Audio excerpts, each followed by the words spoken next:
What's the theory behind vaccines? I asked Dr. Paul Thomas, a board-certified pediatrician from Portland, Oregon, this very question. What is the theory behind vaccines? Why do they work? Or what's the theory behind why they work? Well,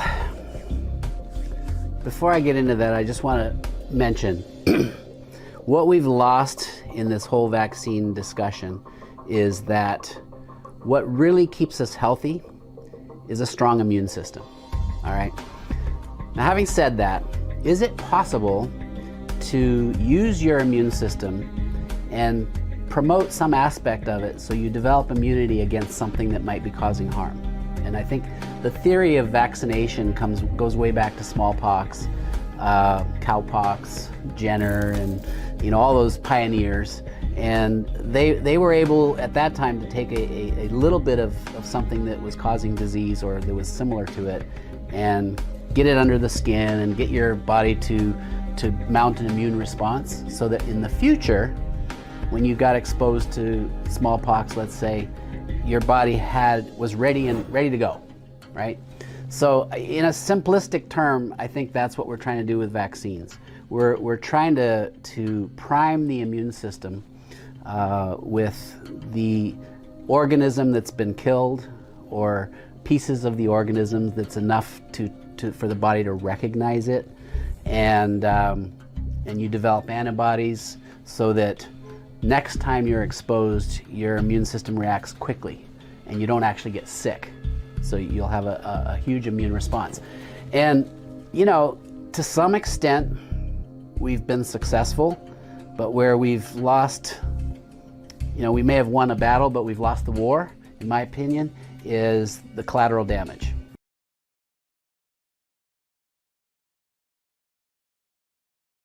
היום עיקר החיסונים מופנים לתינוקות ולילדים.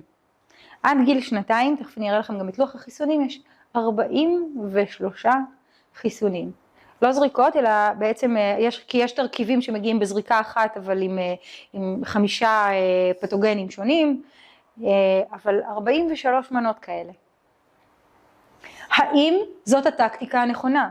קודם כל, האם זה מסוגל לייצר חסינות עדר? האם לחסן את התינוקות בשביל להגן על העדר זאת הפרקטיקה הנכונה? והאם זה מוסרי? האם אנחנו בכלל רוצים למנוע תחלואה?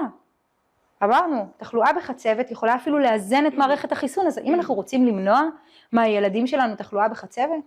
יש תועלת לתחלואה בחצבת. אומרים שיש משהו במהלך המחלה שעוזר לאזן את מערכת החיסון. בעצם נותן לה איזשהו בוסט ומתקן תקלות שהיו בתפקוד שלה.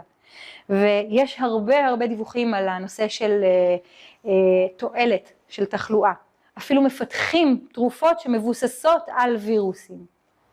כשאני הולכת עם הילד שלי לגן משחקים, אני רוצה למנוע ממנו לטפס על סולם כי אולי הוא ייפול.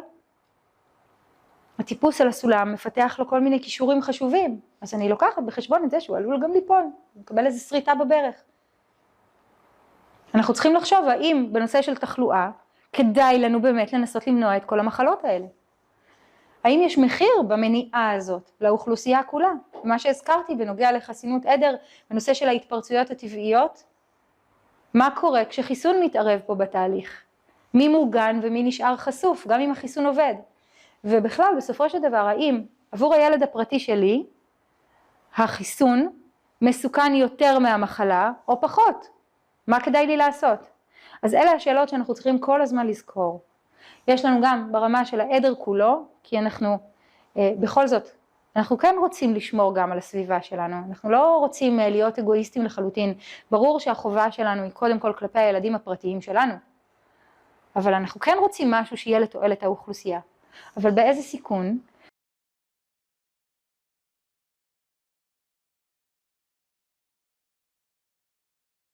Is it possible that natural exposure to viruses like measles actually might confer a long-term benefit? I've documented dozens of studies that have come out and have shown that measles, chickenpox, rubella, when you contract these diseases, they've done several studies where they take several hundred or several thousand people that contracted these diseases and they compare them to people that didn't get these diseases, and they show without a doubt that those that have contracted these diseases, they have those diseases have primed and stimulated their immune system to protect them in later life. Those people are less likely to develop all sorts of different types of cancers. And they've also got several studies that I've documented in my books that show that they're protective against cardiovascular disease. My research into the topic from the National Library of Medicine, you can look at the studies on Greenman Info, shows many health benefits have been identified for infection from things like measles. Some of those include reduction in cancer risk, reduction in cardiac mortality, a reduction in atopic disorders, which are very common, which are autoimmune related to things like dermatitis. So in fact, the theory is that it is essential for our immune system to develop and grow by meeting natural infectious challenges. If you take those away suddenly, what happens is the immune system blows back on itself, and you have what is really, in a way, a submerged iceberg of autoimmune conditions that emerge. Sometimes you call them Th2 dominant disorders, where the adaptive pole of the immune system, it has not been challenged again by normal infections or even germs in the environment, which are really bacteria, which we know now we are comprised primarily of. The microbiome is primarily, viruses, fungi, bacteria. So if we don't have infectious agents or germs to be helping us to educate our immune system, then we actually technically start blowing back on ourselves and falling apart. We need germs. We are germs. In fact, most of our genetic material, 99% of it, is from microbes, viruses, fungi, and bacteria. So how does the CDC and how does conventional immunology and vaccinology explain that fact? They don't, because they haven't caught up with the research. This is only 15 years old, this research. Sayer G. and Neil Miller are both renowned researchers, and both of them just mentioned health benefits from being exposed naturally to viruses like the measles. The medical literature is replete with studies that confirm this assertion. I recently saw a study at the Mayo Clinic that reiterated the protective benefits that the measles virus has on cancer. It's interesting that the CDC still identifies anyone born before 1957 as having presumptive evidence of immunity against measles due to the lasting protection conferred by natural exposure.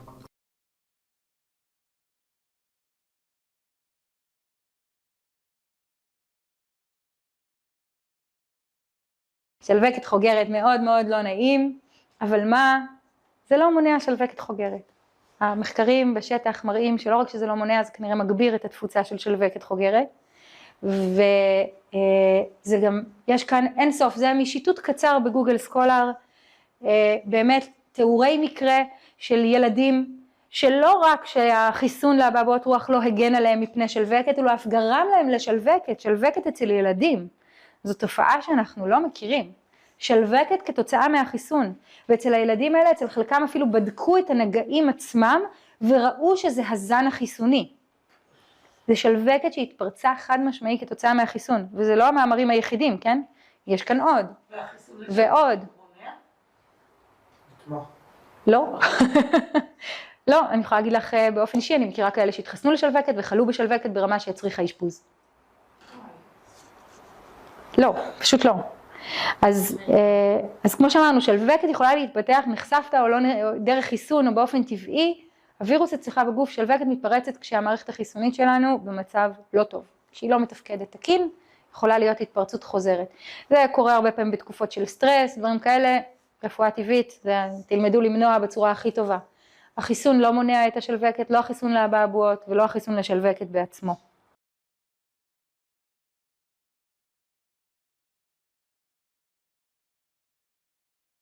A new shingles vaccine, prepare for harsher side effects. This is it. They've just about totally and completely given up. This is the Shingrix vaccine that they're discussing in this article. And what they're saying is essentially that so many people are being injured by getting this vaccine that they want to warn people. Now think about this. Why are they warning you that yes, you are probably going to get really sick and have a lot of pain? Because they need you to come back for a second time. So many people are getting the first shot and not returning for the second shot. And it just won't work. The vaccine doesn't work unless you decide to step forward and make yourself sick Twice. Recently vaccinated individuals are complaining of high rates of adverse reactions, including skin rash, joint pain, nausea, vomiting, diarrhea, abdominal pain, headaches, shivering, fever, and muscle fatigue. And let's not forget the fact that you can actually get shingles from the vaccine. That's right, some people will experience shingles itself. 70% of people experience pain following shingles vaccine, and 1 in 6 people had side effects that were so debilitating they couldn't get through their normal day's events. They couldn't go to work. They felt like total and complete hell. In fact, we talked about this just a couple of weeks ago because Howard Stern said, I just got a shingles vaccine, and though my doctor said it was perfectly safe and hadn't heard of any problems, I was down and out, sick as a dog for days and days, feverish, shivering, feeling awful. I wonder if Howard's going to go back for his second vaccine. I doubt it. But here's the problem. Nobody is. So they're trying to tell you, you have to get used to it now. You're going to have to get used that these vaccines are so good. You know how they're so good? Because they really make you feel like crap. That's how you know they're working. You see the insanity behind that? That's how this works, folks. They need to convince you you need to get sick. Think about how sick and stupid this actually is. You're going to take on a 70% chance of getting sick from the vaccine in order to protect a 30% chance of actually getting the disease. A disease, by the way, that doesn't kill you, but it gets better. Do you know why we have shingles everywhere? Do you know why you don't really remember ever hearing about it? It's actually the pharmaceutical industry's fault. Back when I was a kid, Mom and Dad were perfectly healthy. I only remember them being perfectly healthy pretty much all the time. In fact, my parents are still really healthy now and have never had shingles. Never heard of shingles. I don't even remember talking about shingles. At the same time that my parents were living a life without shingles, here's the truth. My brothers and sisters and I all got chickenpox. Chickenpox? They're just little itchy spots. Nothing to worry about. If you see the little dots all over these kids, we got chickenpox, just like my parents had chickenpox, okay? Now, why is this important? Because since these kids, since we got chickenpox, we kept our parents from getting shingles. Now, how does this work? Actually, nature came up with that idea first. Go figure, it actually had it down right. When you get chickenpox, it lays dormant in your body and will stay away most of the time. But when you get older, it's really important to reboost naturally your immunity to chickenpox, because what is shingles? It's just chickenpox as an adult re-emerging outside of your body. Now, here's the beauty of how nature made it work. If the little baby has got chickenpox and doing fine, and nobody died, by the way, yeah, I remember being uncomfortable for 3 or 4 days, but mommy's holding baby, and daddy's patting the little girl on the head while she's got chickenpox. They don't have to worry about getting chickenpox themselves. In fact, they didn't even know that they're making themselves healthier. They're never going to have shingles because they were rubbing up on their own children with chickenpox. That's how it works, healthy for life. Now, that's the old days. Now comes the new day. Okay, family number 2, these kids all get the chickenpox vaccine, okay?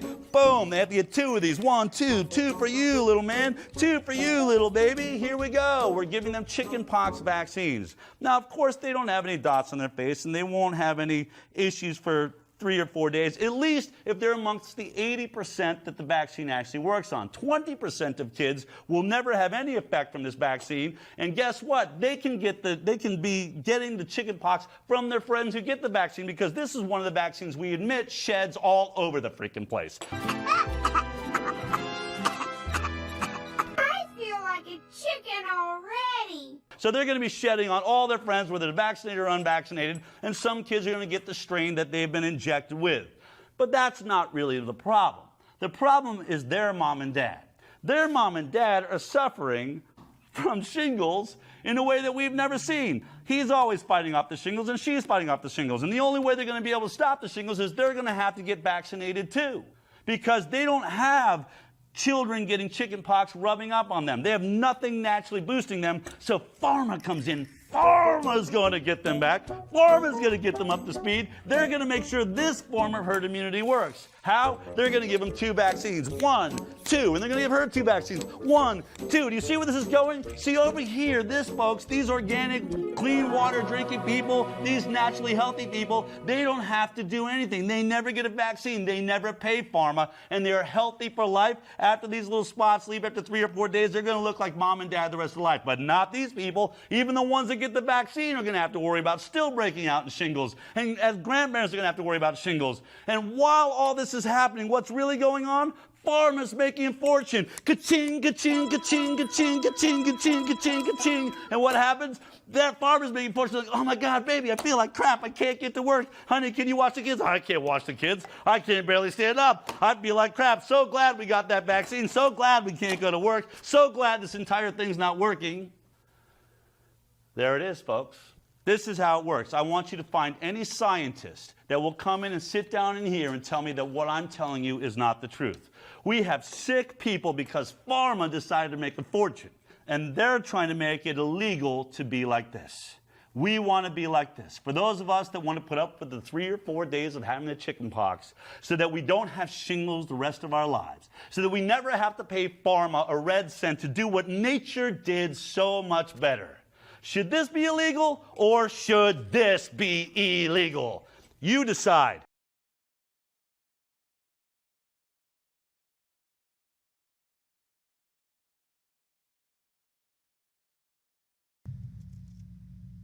To repeat, no study, no science has ever proven that vaccines eliminate the existence of the organism in your body. If anything, science is showing that the vaccines cause the organisms to mutate. And there are plenty of articles showing that strains are replaced by new strains after vaccination, similarly to the way antibiotics are bringing about new strains of bacteria because of the overuse of antibiotics. So why are we blaming the unvaccinated children? The parents that I work with in New York, that I see around the country, are very concerned that their rights are being taken away, that their knowledge about the science is being pushed away by an agenda that only says unvaccinated children are a problem. Just to wrap up, in New York when we had the measles outbreak, in California when they had a measles outbreak, there were 194 cases. Of the 194 cases, 73 cases were due to the actual virus in the vaccine itself. 73, 38%. 73 cases were due to the measles virus causing measles. All the literature states that measles virus infection is not true measles and should not be counted as a health threat. That means only 121 kids developed measles, 121 people.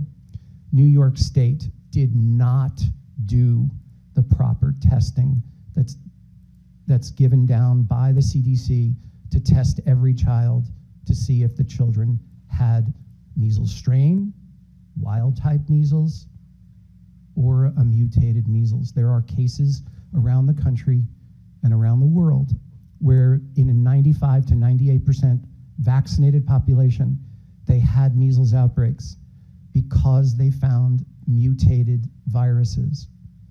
There, as I said before, there are cases where the virus mutates, where there are strain replacements. New York State did not do the proper testing of the 1,000+ young children and adults who came down with measles. They wrote a little blurb on the CDC website of the 2 wild viruses that were responsible for the measles outbreak. But we in New York know that the testing was not done.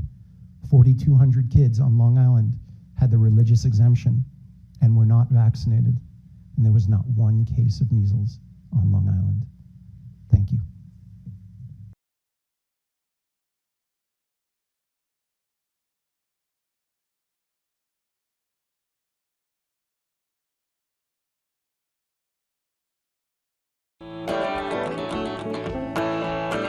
על הקו, אנחנו מיד מתחילים.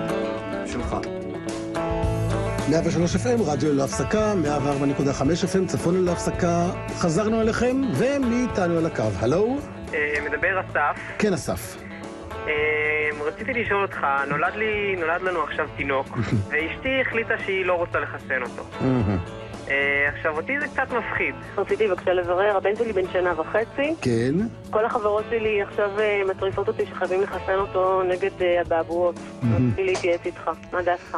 תראי, כשאני הייתי ילד קטן, והיה מישהו שהיה חולה באבעבועות, היו לוקחים את כולם, משכיבים את כולם במיטה אחת, כדי שאחד ידבק מהשני. זה היה דרך החיסון הטובה ביותר, לחלות במחלה.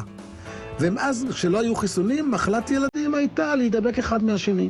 וזה היה אגב סוג של חיסון. I want to focus on one word in that quote, the word immunization.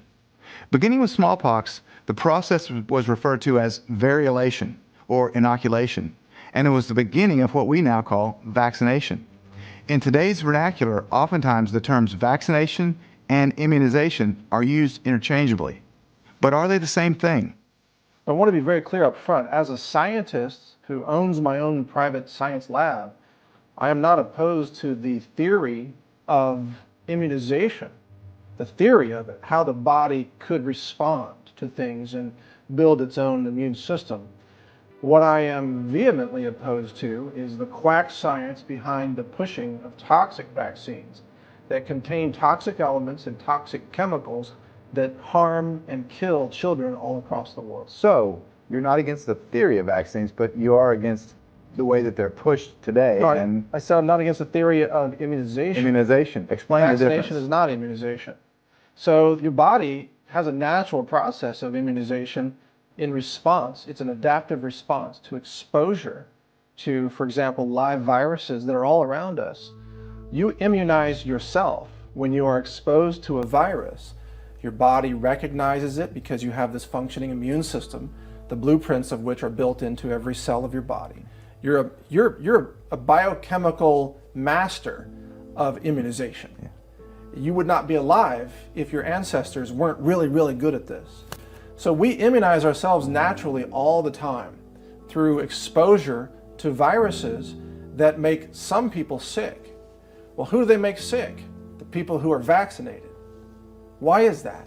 Because the vaccines harm the immune system, they compromise the immune system, they weaken the immune system.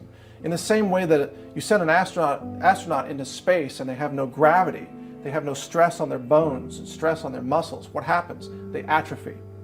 They lose bone density. They lose muscle mass. They come back to the planet and they can hardly walk. Why is that? They become weak. Vaccines do that to your immune system. They make your immune system weak and make you vulnerable to other infections. A healthy immune system, practicing healthy immunization, is in people like you and I. I haven't been vaccinated since I was a kid, and I haven't been sick in over a decade. Why is that? Am I somehow, have I been able to avoid all viruses? No. I'm shaking people's hands, I'm in public spaces, people cough on my food just like they cough on your food. Why am I not sick? Because my body is exhibiting its own immunization without vaccination. Immunization has nothing to do with vaccines themselves. So people have to start using these two words correctly. If they really conferred immunity, they wouldn't have to keep giving these booster shots. Real immunity is for life. Our bodies were designed and created to develop an immune response, and when they're healthy, they create it. So when you're exposed to an infectious agent, it's going to form the protective antibodies. Not only for a short term like you do with vaccines, but it's going to do it virtually indefinitely, and in most cases lifelong. You have lifelong permanent immunity when you have a healthy immune system and you're exposed to an infectious agent. That's the ideal. You know, now they're doing these vaccines and it's like, well, maybe every 10 years, maybe every 5 years. You know, they're on third, fourth boosters of DPT now. It's going to be 10 boosters. You're going to have to get it every year. It's just insane because it's not the way the body was designed to create an immune response. When you do it artificially, it's almost universally going to be less than ideal. The way you naturally develop an immune response is through breathing a virus in the air or breathing it into your nose, never being injected directly into your bloodstream. It does make sense that if vaccines conferred real immunity, which is for a lifetime, then there would be no need for booster shots. And as Dr. Group just mentioned, we're never naturally exposed to a virus by injection, but rather by breathing. To be clear, the terms vaccination and immunization refer to two different things. It's a sacrament in the Church of Pharmaceutical Mysticism. It is not a real scientific endeavor anymore. It's about the holy grail attempt, if you will, to achieve artificial antibody stimulation. Or they might claim that the antibodies are real, but they're not the same thing, and they don't provide the same level of immunity should you acquire and encounter the disease in the natural state. And that's a big problem, but they'd like us to believe that it isn't. וכמו שאמרת, למבוגרים זה מסוכן יותר. זה מחלה קשה יותר. למה? כי באופן טבעי יש לנו גילאים שמתאים לנו לחלות, יש גילאים שאנחנו עוברים את המחלה בצורה יותר טובה, ובפועל כשאנחנו מבוגרים אנחנו בדרך כלל נחווה את זה יותר קשה.